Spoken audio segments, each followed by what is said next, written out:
पर गए, सब मुहड़ी मुहड़ी सर कपार पर मारी थी, नेकू पर मारे थे, सब पीठ पर मारे थे। वहाँ से एम्बुलेंस कर हम अस्पताल में आए सरकारी, वहाँ से सब रेफर कर दिए। उसके बाद फिर थाना पर गए दरोगा सर के पास। वो बोले सर हमारा मुकदमा लिखिए, हमको सब मारे, हमारा डॉक्टरी कराइए। वो बोले 10,000 रुपया दो तब तुम्हारा डॉक्टरी कराएंगे। कौन बोला ये बात? तो वो दरोगा साहब बोले, वहाँ का बैठे थे। क्या नाम है दरोगा का? वो नाम नहीं जानते, वहाँ सीटी कैमरा लगा उसमें आप देख सकते हैं, वहाँ पर हम बैठे थे, हमारा कोई मुकदमा नहीं, सब लिखे।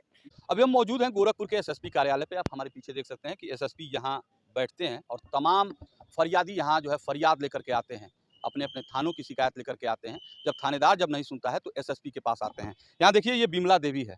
ये बिमला देवी अपने 2 बच्चों के साथ जो है इस एसएसपी कार्यालय में पहुँची है अपनी फरियाद लेने के लिए। लेकिन अब यहाँ ये पता चला है कि एसएसपी साहब आज मौजूद नहीं है और इनकी शिकायत नहीं सुनी जाएगी। अब इनकी शिकायत के बारे में हम आपको बता दें कि आज के लगभग 1 साल पहले इनके पति को इनके ही ससुराल वाले, इनके ससुर, इनके देवर, इनकी देवरानी और ननद मिल करके इतनी बुरी तरह से मारे-पीटे थे कि उस समय जो है वहाँ के स्थानीय थाने पर जो है हत्या के प्रयास का मुकदमा दर्ज हुआ था। वो फ़ोटो निकालो।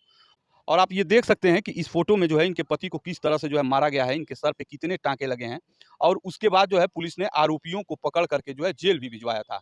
अब ये आरोपी जो है जेल से छूट करके एक बार फिर बाहर आए हैं। अब इनका कहना है बिमला देवी का कि इनके पति रोज़गार के सिलसिले में जो है बाहर रहते हैं। अब इनको वही ससुराल वाले इनके बच्चों के साथ जो है बेदखल कर दिए हैं। घर में रहने नहीं दे रहे हैं, आए दिन मारते-पीटते हैं और अब ये यह भी बता रही हैं कि वह उल्टे जो है इनके खिलाफ मुकदमा दर्ज कराने का प्रयास कर रहे हैं थाने में। क्या कुछ मामला है? नाम बताओ अपना। विमला देवी सर हमारा नाम है। कहाँ घर है? डानी रावत, कौन थाना? बांसगांव। अच्छा, क्या है मामला बताओ? सर हम लोग गए थे बुआ के घर, बुआ घर से आए तो हमारा तख्ती तख्ता चूल सब फोड़ दिए थे। बांसगांव थाना पर लिखाए, बड़े साहब बोले चलो हम घर पर आएंगे, समझौता करेंगे। फिर घर पर गए, सब मुहड़ी मुहड़ी सर कपार पर मारी थी, नेकू पर मारे थे, सब पीठ पर मारे थे। वहाँ से एम्बुलेंस कर हम अस्पताल में आए सरकारी, वहाँ से सब रेफर कर दिए। उसके बाद फिर थाना पर गए दरोगा सर के पास। वो बोले सर हमारा मुकदमा लिखिए, हमको सब मारे, हमारा डॉक्टरी कराइए। वो बोले 10,000 रुपया दो तब तुम्हारा डॉक्टरी कराएंगे। कौन बोला ये बात? तो वो दरोगा साहब बोले, वहाँ का बैठे थे। क्या नाम है दरोगा का? वो नाम नहीं जानते, वहाँ सीटी कैमरा लगा उसमें आप देख सकते हैं, वहाँ पर हम बैठे थे, हमारा कोई मुकदमा नहीं, सब लिखे। वहाँ से फिर हम एम्बुलेंस कर सदर में आए, सदर में भर्ती थे, अपने दोनों बच्चों को लेकर इधर-उधर भटक रहे हैं, सब घर में नहीं रहने दे रहे हैं, हमारा चाबी-वाबी सब छीन लिए हैं। उसके बाद न्यायालय कराने पर गए, अपना पर्ची लेकर वहाँ से सब बोले एसओ साहब के पास सब फोन किए, तो एसओ साहब बोले जो हम खुद देवरानी को सास ससुर को मारे, बताइए हम अकेले तीनों लोग को मार देंगे।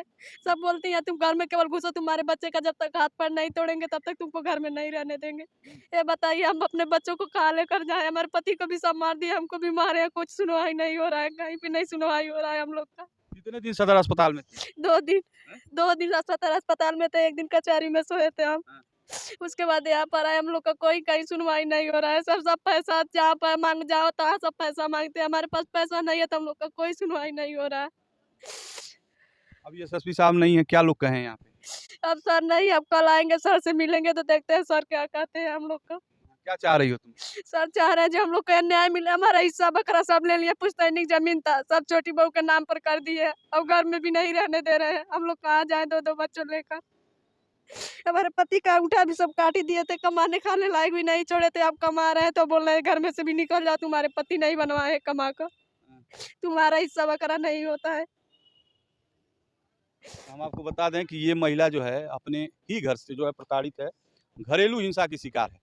इसके अपने ससुर, इसके अपने देवर जो है इसको मार पीट रहे हैं। इसके पति को भी जो है बड़ी बुरी तरह से मारे थे। उस मामले में जो है हत्या के प्रयास का मुकदमा दर्ज हुआ था, जेल भी गए थे। अब जब वो जेल से वापस आए हैं तो फिर एक बार से जो है इस अबोध बच्चों के साथ ये इस महिला को जो है प्रताड़ित कर रहे हैं। हालाँकि ये एसएसपी के कार्यालय पे पहुँची है, मुलाकात नहीं हो पाया है, कल बुलाया गया है। अब देखने वाली बात ये होगी कि स्थानीय थाने पर जो है इसकी जो है सुनवाई होती है कि नहीं। एसएसपी साहब जो है इस महिला को किस तरह से न्याय दिला पाते हैं।